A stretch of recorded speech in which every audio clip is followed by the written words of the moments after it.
Bismillahirrahmanirrahim. Tilker rusul faddalna ba'dahum ala ba'd. Minhum men kelleme Allah ve rafa'a ba'dahum derecat. Ve ateyna İsa ibn Meryem'el beyinat ve eyyednahu bi ruhil kudüs. Ve lev şa'allahu maqtatalellezine min ba'dihim ma ca'ahumul beyinat. Bismillahirrahmanirrahim. Ve mineşşeyatin men yagûşûne lehu ve ya'melûne amelen dûne zâlik ve kunnâ lehum hâfizîn. Rabbi lâ tezarni ferden ve ente hayrul vârisîn. Festecebnâ lehu ve vehebnâ lehu Yahya ve eslahnâ lehu zevceh. İnnehum kânû yusâri'ûne fil hayrâti.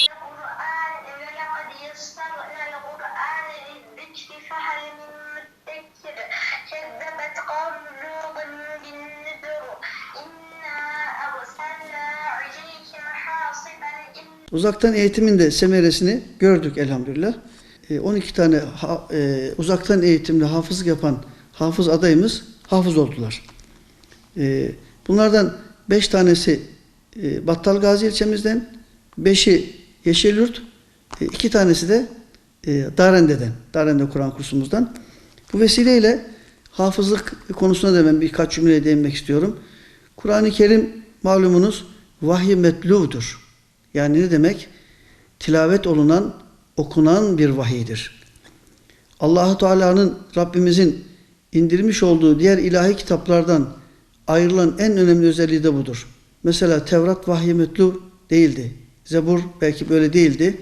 Yani Kur'an-ı Kerim'in okunan bir vahiy olması, Kur'an-ı Kerim'in en büyük mucizelerinden birisidir. Ve Kur'an-ı Kerim'in ezberlenebilir olması, Kur'an-ı Kerim'in en büyük mucizelerinden birisidir. Kur'an-ı Kerim'in hacminde, büyüklüğünde bir kitabın, bir metnin ezberlenmesi, nesilden nesile bunun tevarüs etmesi, intikal etmesi böyle bir şey mümkün olmamıştır ve olmayacaktır. Kur'an-ı Kerim kendisiyle ibadet edilen, yani okunarak ibadet edilen. İşte namaz kılarken Kur'an okunmasa namazda namaz olmaz. Kur'an-ı Kerim'in özelliklerinden bir tanesi de işte budur. Okunan vahiy, ezberlenebilir olması, ezberlenmesinin kolay olması. Bunların şu anlattıklarımızın hepsi geliyor şurada, şu ayette aslında karşılık buluyor. Estağfirullah, Bismillahirrahmanirrahim. İnna nahnu nezzelne zikra ve inna lehu lehafizun. Muhakkak ki bu Kur'an'ı, zikri yani bu kitabı biz indirdik ve onu biz muhafaza edeceğiz diyor Allah Teala. Gün be gün hafızlarımızın sayısı artıyor. Hafızla çalışan öğrencilerimizi hakikaten takdir etmek lazım. Onlar teşekkürün, takdirin en büyüğüne layık. Ben de hafızım, o vesileyle hafızlığın ne olduğunu bilirim. Zordur, zor gibi gözükür ama üzerine gidilirse, Allah o yeteneği de vermişse tabii ki, herkes de hafız olamaz. Ezber zekasının olması lazım. O zekayı da Allah-u Teala vermişse, biraz da sabır ve metanetle bu olmayacak bir şey değil. Fakat şunu vurgulamak istiyorum. Hafızlıkta esas en büyük takdir anne babalara aittir. Çünkü o hafızlar muhtemelen anne babaların duası olmalı ki Allah onu nasip etmiş. O samimiyetle, çünkü neden diyeceksiniz? O yaştaki Kur'an'ı ezberleyecek küçük yaştaki çocuğu ne yapıyor? Hafızlık yapan bir kursa götürüyor, teslim ediyor. Kur'an'a olan muhabbetinden dolayı çocuğundan ayrı kalmaya o anneler babalar katlanabiliyor, onları motive ediyor. Elbette Kur'an-ı Kerim'i ezberlemek çok önemli ama o ezberlerimizde tuttuğumuz, sinemizde tuttuğumuz Kur'an-ı Kerim'de Allah ne emrediyor, bize ne yasaklıyor, bunları iyi anlamak yetmez, onu yaşamak da evet güzel, çok güzel ama başka insanların da Kur'an'ın o bereketinden, o Kur'an'ın o huzur veren ikliminden faydalanması için başkalarına da bunu anlatmak, tanıştırmak elbette ki her Müslümanın üzerine Allah'ın emrettiği bir vecibedir, bir görevdir aynı zamanda diyorum ben. Bu vesileyle hafızlık yapmak isteyen, yapan, buna niyet eden gençlerimize Allah zihin açıklığı versin diyorum. Kur'an'ın indirildiği bir aydayız. Kur'an ayındayız. Annelere, babalara da eğer çocukları bu manada yetenekliyse onları teşvik etmelerini tavsiye ediyoruz. Artık konjonktür değişti. Eskiden hafız olanlar sadece din hizmetlerinde vazife alırlardı. Ama şimdi elhamdülillah inanın hafız doktorlarımız var. Hafız mühendislerimiz var. Hafız değişik bilim dallarında akademik çalışma yapan şeylerimiz var, hafızlarımız var. Bu tabii ki çok çok sevindirici. İnşallah bu hayra vesile olacaktır diyorum. Teşekkür ediyorum. Hoş geldiniz. Hoş bulduk hocam. Allah razı olsun. Bu zor süreçte hocalarımız gayret gösterdiler, öğrencilerimiz de gayret gösterdiler ve sizin de emeğiniz çok fazla. Allah sizlerden razı olsun. Rabbim hafızlıklarını hayırlı eylesin inşallah. Bizden sonra biz belli bir yere kadar getiriyoruz. Belli bir yerden sonra size emanet ettik. Allah razı olsun. Hakkınızı helal ettik. En çok üzüldüğüm nokta hafızlık kurslarımızın tatil olacak olmasıydı. Telefonla Şeyma Hoca'yı arıyoruz. Peki sıkıntı yaşıyor musunuz Yasemin'in dersi konusunda, ders çalışması konusunda? Yok çok şükür. Annelerin fikrini almak lazım. Koronavirüs tedbirler kapsamında kurslarımız tatil olunca biz tabii yaptık, üzüldük. Ama sonrasında Allah'ın verdiği nimetlerden faydalanabileceğimizi biz de daha iyi anlamış olduk. İnternet üzerinden, WhatsApp üzerinden ailelerimizle de irtibata geçerek evlerimizi kurs haline çevirdik. Çocuklarımız aynı şekilde yine derslerini hiç aksatmadan ders saatlerine uygun bir şekilde evde derslerini çalışıyorlar ve internet üzerinden hafızlık yaptıran hocalarımıza, sınıf hocalarına WhatsApp üzerinden canlı bir şekilde derslerini veriyorlar. Bunun takibini her sınıfın kendi hocası yapıyor. Tabii ki inşallah bu şekilde devam etmez. Bir an önce normal hayata döneriz ama eğer böyle devam eder de normal hayata dönemezsek onlar da en fazla bir ay içinde hafızlıklarını tamamlayacaklar. Yine bu süreçte 30 civarında öğrencimiz Haziran veya Temmuz ayında yapılacak olan hafızlık belge sınavına hazırlanıyorlar. Çok büyük bir emek sarf ettiler elhamdülillah. Hem çocuklarımız hem de görev yapan görevli hocalarımız. Ben buradan sizin vesilenizle kendilerine teşekkür ediyorum. Allah razı olsun diyorum. Rabbim muvaffakiyetler nasip etsin inşallah. Bu süreci Allah'ın izniyle çok iyi değerlendirdik. Her şerden bir hayır var derler ya. Biz bunu şer gibi görmedik. Evlerimizde çocuklarımızla ne kadar ilgileniyorsak öğrencilerimizle de ondan daha fazla ilgilendik. Eğitimlerini sürdürdük Allah'a şükürler olsun. Hafızlıklarına hiç aksaklık vermedik.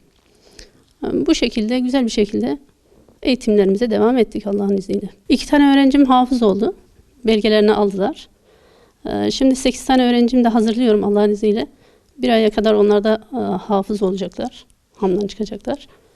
Onları hazırlıyoruz. İnşallah sınava en güzel şekilde kazanmaları için elimizden geleni yapıyoruz. Bu 2 yıllık bir zamanda 6 tane mezun verdim. 10'a yakın hafızım var. Bu şekilde çalışıyoruz. Bu süreçte henüz zaten hafızlık sınavı olmadı. Haziran'da olacak inşallah 3 tane öğrencim şu an sınava hazırlanıyor. Bir tanesi de bitirme aşamasındaydı. Evde bu süreçte bitirdi. Ben Yasemin Güven, Fahri İki Yıllık Kız Kur'an kursu öğrencisiyim. 2 yıldır hafızlık yapıyorum. Covid-19 salgını nedeniyle uzaktan eğitime devam ediyoruz. Allah'a şükür onun sayesinde de hafız oldum. Çok sevinçliyim. Yani Allah'a şükürler olsun diyeyim. Ben hafızlığın ne kelime anlamını bile bilmiyordum. Hani sadece Kur'an'ı ezberlemek olduğunu biliyordum ama hani nasıl yapılır, nerede yapılır, nasıl hangi ortamlarda yapılır bilmiyordum. Ben okumak istemedim. Hani lisemi seçtim, okuluma gittim. 2 gün sonra dedim ki ben okumak istemiyorum. O nedenle hani içimden gelerekten, içimden bir şey hafız olmanı istiyor olduğunu duyaraktan hafızlığa başladım. Hafızlıktan sonra iyice bir Arapçamı almak istiyorum. Hani Arapça ile birlikte bir yola gitmek istiyorum. Hani illa hafız olup da hoca olmak değil. Ben bu hafızlığı sadece hocalıkla değil. Küçüklükten beri hayalim hukuk okumak. Hukukluk üzerinden gitmek istiyorum. Allah Allah'ın adaletini hukuk olaraktan tanıtmak isterim. Adım Seda Nur, soyadım İnce. Hafızlığımı 3 Nisan'da bitirdim. Ahmediye Kız Kur'an kursunda okuyorum. Aynı zamanda İmam Hatip'te açık öğretim yürütüyorum aynı zamanda. Lise 3. sınıftayım. Önümdeki arkadaşlarım, aynı zamanda kendi isteğim. Birçok kendi isteğim bastırdı aslında. Çünkü 3 yıldır düşünüyordum. 6. sınıftan beri düşünüyordum. 8. sınıfta hafızlık temeli başladım. Öyle başladım. 6 ay sürdü hafızlık temelim. Sonra hafızlığa geçtim. Bundan sonraki hayatımda hocamız bize nasıl öğrettiyse kendi öğrencilerime de aynı şekilde daha iyi şekilde öğretmeyi düşünüyorum. İnşallah da başarırım. Adım Rümeysa Söylemez. Fahri Yılı Kız Kur'an kursunda öğrenciyim. 1,5 yıldır hafızlık yapıyorum. 10 Nisan'da hafız oldum. Allah'a şükürler olsun. Öyle. Hafızlığı teyzem de hafızlık yapıyordu. Ondan küçüklükten beri etkilenmiştim. O yüzden ben de hafız olmayı seçtim. Hafızlık güzel bir şey. Hani arkadaşımız da dediği gibi sabır gerektiren bir şey. Hafız olduğum için çok mutluyum. Çok heyecanlıyım. Hedefim Kur'an kursu hocası olmak. Yani hocalarımızın bize ettiği gibi ben de gelecekteki öğrencilere eğitmek istiyorum. İnşallah Allah nasip ederse ben de diğer öğrencilere hafız yapmak için çalışacağım. Ben Melike Yıldırım, Ahmediye Hafızlık kursunda öğrenciyim, hafızlık talebesiyim. Pandemiden önce hafızlığım bitmişti. Şu an sınav öğrencisiyim. İnşallah Haziran sınavına hazırlanıyorum. Allah'ın izniyle inşallah Haziran sınavında mezun olacağım. Benim 2 yıl doldu hafızlıkta. Ben Örgün İmam Hatip okurken hafızlığa başladım. Geçen sene mezun oldum liseden. Şu an hafızlığım devam ediyor hala. İnşallah bu yaz bitecek. Okulla beraber gitti.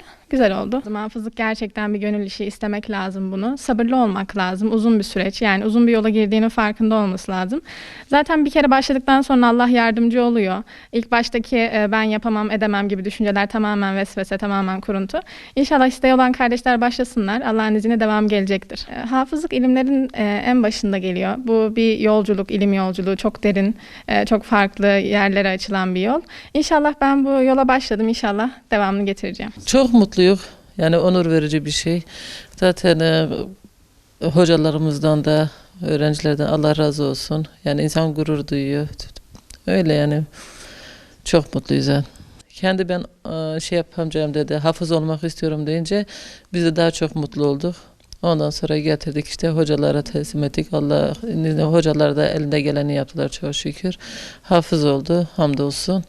Yani Allah inşallah hem dünyamızı hem ahiretine kurtardı. Rümeysa Söylemez'in annesiyim. Rabbime şükürler olsun. Rabbim bana nasip etti. 2 hafızım var. Çok şükür. Onlarla gurur duyuyorum. Rabbim yolunda yetiştirmeyi, onları İslam üzerine yetiştirmeyi nasip etsin Rabbim her şekilde inşallah. Nesil iyi yetişmesi için o zaman herkes her şekilde okuyabiliyor. Ama hafızlık biraz zor olduğu için artık ondan mı, kısıtlı olduğu için mi kimse yönelmediği için Rabbim de o dediği istedim. Rabbim de bana nasip etti çok şükür. Çok şükür 2 kızım hafız, bir tanem var. Onu da Rabbim nasip ederse inşallah o yolda yetiştirmeyi nasip etsin inşallah. Ama çok şükür Rabbim 2 hafız annesi olmayı nasip etti bana bu Rabbim.